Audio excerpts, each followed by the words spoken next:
Alright, in this video I want to take a deeper dive into the state election that happened in Bavaria a few weeks ago and give kind of an overview of what happened and also what the results mean for the state and the parties going forward.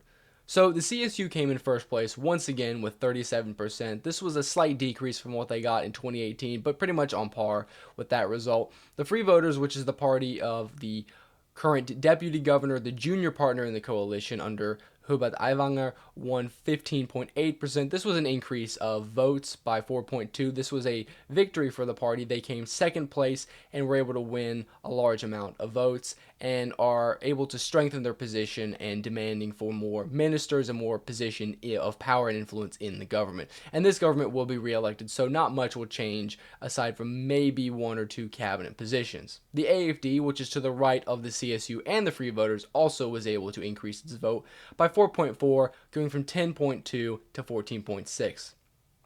This means, with the votes of the Free Voters and the AFD together, there's about an 8-point swing to the right in Bavaria, because if you look at the Greens, the SPD, the FDP, and Die Linke, the left-wing and liberal parties, they all suffered losses. The CSU suffered minor losses, but the Free Voters and the AFD, which are both right-wing, the Free Voters more center-right, and the AFD more right-wing or far-right.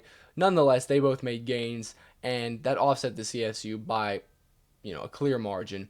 And this means the state, which was already right-wing by German standards as compared to the rest of the states in the country, had about 8.5 swing to the right. The Greens dropped from second place to fourth place, winning only 14.4%. This is still their second best result in the state. They are still the largest left-wing party in Bavaria, but they did suffer some losses. The SPD only was able to reach 8.4. Now, in 2018, they dropped by about 10 points from 20 to 9.7.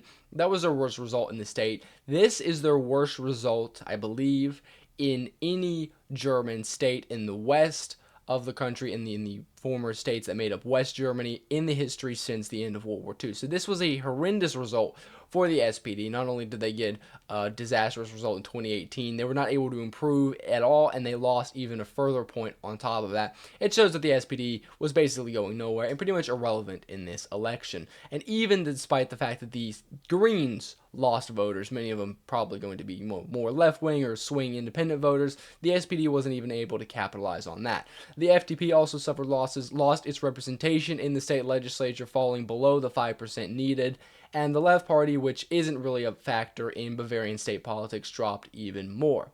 Now, if we take a look at the map, not much has changed. In 2018, the CSU was able to win pretty much every district, especially in the rural areas, and then a few seats, mainly in Munich, were won by the Greens. And if you look at 2023, it's pretty similar. The Greens lost a few seats. The CSU held on to pretty much all the seats. The only difference is that the Free Voters won a few direct mandates. Hubert Aiwanger in his district of Landshut was able to win a direct mandate. He was directly elected. And there was one other seat where that was the case. But overall, the map does not appear to be too much different.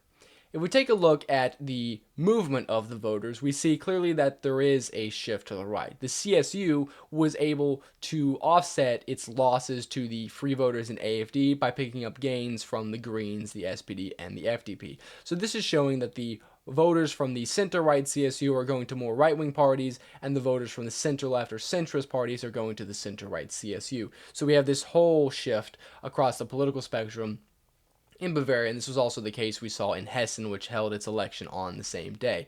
The Greens suffered losses across the board, even to the right-wing parties like the AFD, but of course most going to the CSU, and some going to the SPD, 50,000 going to the SPD, but we'll see, despite that, the SPD, of course, still made losses. The Free Voters is a bit more complicated. They sent some voters to the AFD, but did manage to gain pretty much across the board. Of course, most of their voters coming from the CSU, but also every party is sending voters or receiving voters who had not voted before, or first-time voters, or from other minor parties that aren't shown out here.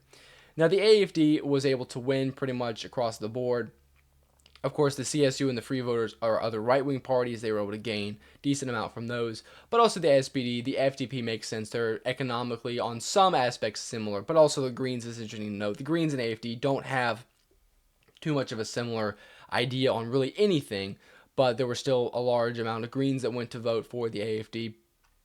But of course, the AFD mobilizing 80,000 non-voters, more than almost as much as the CSU was able to, is something common. The AFD is really been successful at mobilizing for not first-time voters, but more rather people who have not voted before, who have been registered to vote but are inactive.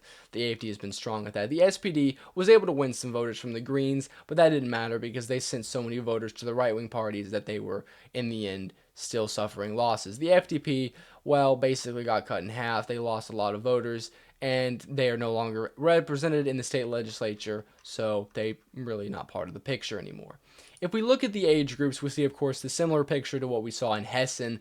In pretty much across every state in Germany, the CSU is very strong amongst older voters and gets weaker amongst the younger, but they are still by far the strongest amongst the middle age, and even the youth, they are still the largest party. The Greens, of course, very strong amongst the young, but we saw here they suffered losses across the board. Amongst the older voters, where they don't usually tend to do as well, they suffered minor losses, but there was a 5-point swing against them amongst the 18 to 24-year-old bracket, which before was their strongest bracket. They are slightly ahead in the 24 to 34-year-olds, but we see this kind of college or the people out of high school, the younger voters that had basically voted for the Greens solidly before are starting to dip, and the Greens, although they are doing better than average by about 4 points here, they are still a lot weaker than they were at 2018.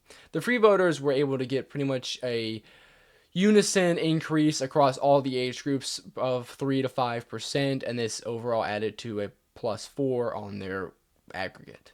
The AFD, as we see, is the kind of opposite of the CSU before the right. They do very poorly amongst very old voters. They do very well amongst middle-aged, especially middle-aged working age men, and we see 35 to 45, they're at their highest at 19%, but also the AFD did have their largest increase amongst the youth, and landed at 16% amongst the 18 to 24-year-olds. A lot of these coming from potentially non-voters, first-time voters, but they are catching up on the Greens. In Hessen, the AFD was actually able to beat the Greens in this bracket, but in Bavaria, the Greens maintained their position there.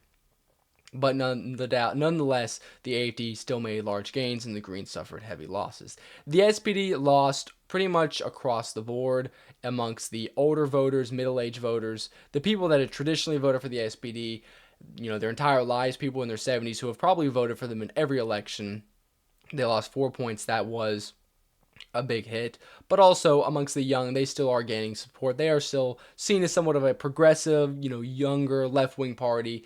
So they do have some appeal amongst the youth, but 9% is still less than the Greens or a lot of the other parties. The FDP, as we see, suffered losses here pretty much across the board, and they fell to 3%, so these are very small numbers, and in Bavaria at least will not be playing an important role in the state politics. If we look at first-time voters, we can see, of course, a lot of these are going to be younger voters. The Greens are second place at 17%, but the AFD and free voters are pretty much on par with what they got. The free voters slightly less and the AFD slightly more, so it shows that the youth in Bavaria, are they slightly more to the left or liberal? It's not necessarily the case. They may be voting less for the establishment CSU. They might be voting differently. And of course, the Greens do better here slightly. The FDP does better.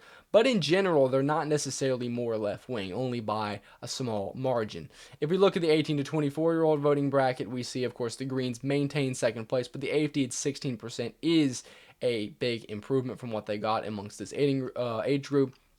And here we see, amongst the 70 and older age bracket, why the CSU is the dominant party in this state. This age bracket is usually the one with the highest turnout, and that's the case in politics, I think, in most countries. But the CSU won 53%, an absolute majority amongst this group, holding a huge lead over second place. But we can see that the more liberal parties of the governing coalition, the SPD, the Greens, and the FDP did not fare well here. The SPD did slightly above average by a few points because this is the older generation. They're used to the SPD, which has been kind of the established party for the longest time. Now, if we take a look at Bavaria throughout its history, this is an interesting development because basically Bavaria, since the end of World War II, has been dominated by the CSU. The CSU has been the largest party and the governing party in this state without only one exception was in 1950, and that was because in the 1950 state election you had what was known as the Bavaria Party. The Bavaria Party was basically very similar to the CSU. It was the successor to the Bavarian People's Party that existed in the Weimar Republic, and it was a competitor to the CSU. It effectively held some of the same positions, so it split the vote. The SPD was able to win this election, and the Bavarian Party decided to form a coalition with the SPD for a slight time. But without that, without this 1 year, in every other election, the CSU is the largest party, and a lot of times, especially in the late 60s until the 90s, was the basically only party in government. They held enough seats in the state legislature to govern alone. But we can see over time, as we get around to the 2000s, we see the increase of the free voters here. We see the AFD taking away votes from the right. So we see kind of a shift more towards left-wing progressive parties like the Greens. And we also see the right, the AFD, coming into the picture with 10% and then 15% of the seats. But we can also see that not only has the CSU lost, the CSU, which, in 1982 was at 65% of the seats and are now at only 41%. We also see the SPD has dropped from usually getting average of around 30% to 40% of the seats. They are now at only 8.3% of the seats.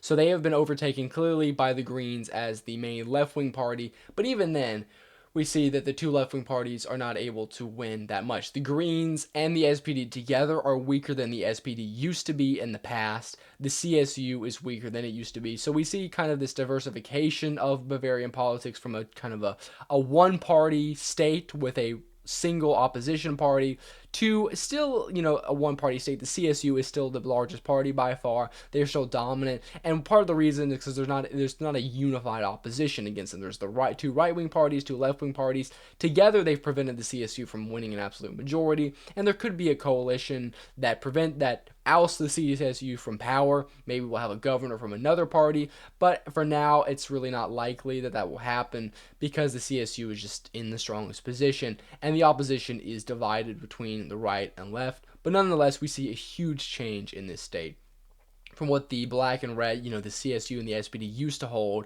in 1982, in fact, holding 100% of the seats, now only holding basically around 50%, barely a majority in the state legislature. So we see Bavarian state politics has drastically changed over the past 10 years, over the past 20 years, and it will continue to change.